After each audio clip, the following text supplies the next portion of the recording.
Hello, everyone. Welcome back to my channel, and I hope you're doing amazing. Um, today we will talk about, um, I will talk about how do we sabotage our own success. And the reason for picking this topic is because I caught myself sabotaging my own success, and I'll tell you how.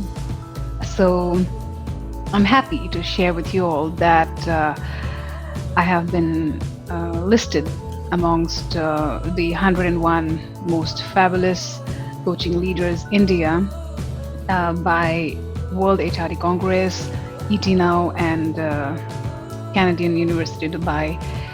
And it's such an honor and privilege. I went to Mumbai to receive it, and I'm thankful for that. But I realized myself, rather, I caught myself sabotaging my success post receiving that award. And so today I'm going to talk about that because I know most of the people that the content that I'm going to talk about can relate to how it feels like and what we do unconsciously to sabotage our own growth and success with the hope that you gain the awareness and then make a choice as to what to do next. So it goes like this. Um, a part of me was really very happy to receive this award. Of course, like, any acknowledgement, any award, and that too, this coveted award, um, sorry, excuse me, is really, a big acknowledgement for the work that I've been doing. It is a love of the people that I work with, my clients who trusted on me, the jury, HRD World Congress, everybody. A part of me was very happy, is very, very excited to now dive into new projects, pick up new work, and then my brain has already started ideating and everything. And there is a part of me which is equally nervous, fearful, and is like, really, really fearful as to what am I going to do next. There's a lot of performance pressure now that I'm in the limelight. How am I going to do it?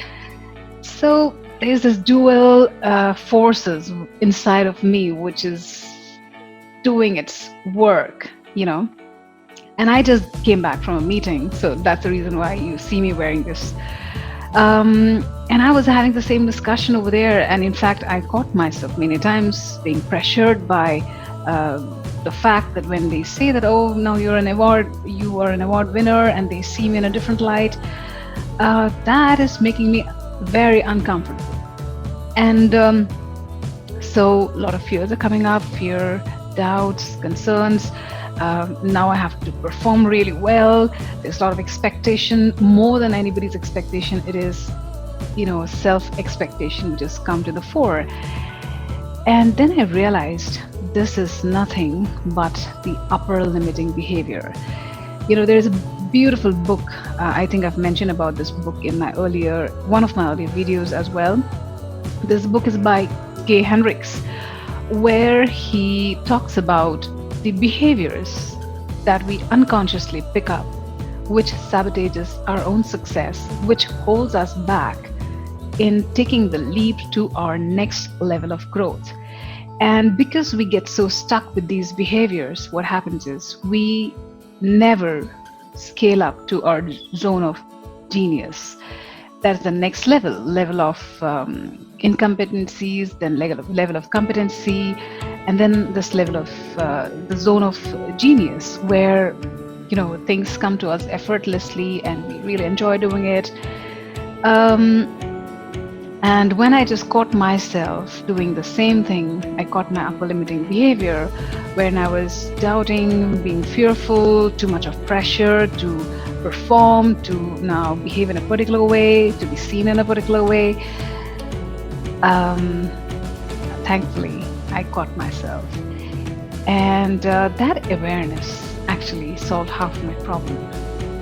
So I'm going to tell you that this behavior is quite natural. So when you're confronted with two things, one which is really accepting of what you're doing, and the other is like judging, criticizing, know that this is the most appropriate behavior that you can have, like common, natural, not appropriate, rather natural, and there is nothing to run away from that. So the first best thing that you can do in a stance like this is to be aware of your upper limiting behavior.